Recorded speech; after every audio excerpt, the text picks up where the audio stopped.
Guys, ഞാൻ നിങ്ങൾക്ക് പറയാൻ പോണത് ഞാനൊരു പാട്ട് പഠിക്കട്ടെ. നിങ്ങളെല്ലാവരും എനിക്ക് ലൈക്കും സപ്പോർട്ടൊക്കെ ചെയ്തിട്ടുണ്ടെന്ന് ഫോളോ ചെയ്യും കേട്ടോ. അപ്പോൾ നമ്മൾ ഫസ്റ്റ് പാടാൻ പോണത് കണ്ണോട് കണ്ടപ്പോൾ. അപ്പോൾ നിങ്ങൾക്ക് എല്ലാവർക്കും ഇഷ്ടമായിട്ടുണ്ട് കണ്ണോട് കണ്ടപ്പോൾ. നമ്മൾ പാടാം. കണ്ണോടെ കണ്ടപ്പോൾ കണ്ടെത്തി ഞാൻ 1000 താരകം പൂത്തു വന്നു, പിന്നെയും പിന്നെയും കണ്ട നേരം പുഞ്ചിരി പൂത്തുലഞ്ഞു. കാണാതെ വരുന്ന തോന്നലായി, കണ്ടിട്ടും കണ്ടിട്ടും പോരാതായി, തൊട്ടപ്പോൾ ആത്മാവിൽ തേൾ നിറഞ്ഞു, പൂ പോലെ നീ വിരിഞ്ഞു. ഉള്ളിലൊളിച്ചൊരു മോഹമല്ല, കള്ളത്താരങ്ങളും തുള്ളികളായി, കണ്ട നേരം കൊണ്ടലായി, മിന്നലായി.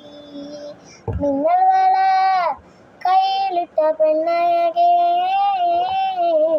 എത്തിത്തോളാം ഒത്തുമില്ല മാറിവില്ലാറു നീ. മിന്നൽ വള കയ്യിലിട്ട പെണ്ണഴകേ, എത്തിത്തോളാം ഒത്തുമില്ല മാറിവില്ലാറു നീ. എൻ്റെ പാട്ട് ഇഷ്ടമായെങ്കിൽ ലൈക്ക് ചെയ്ത് എന്നെ സപ്പോർട്ട് ചെയ്യാം. നിങ്ങൾക്ക് ഒന്നുകൂടി പാട്ട് വേണമെങ്കിൽ ഇത് കൊടുക്കാം കേട്ടോ. കമൻറ്റ് ചെയ്തിട്ട് നിങ്ങൾക്ക് ഒന്നും വേണമെന്ന് പറഞ്ഞു.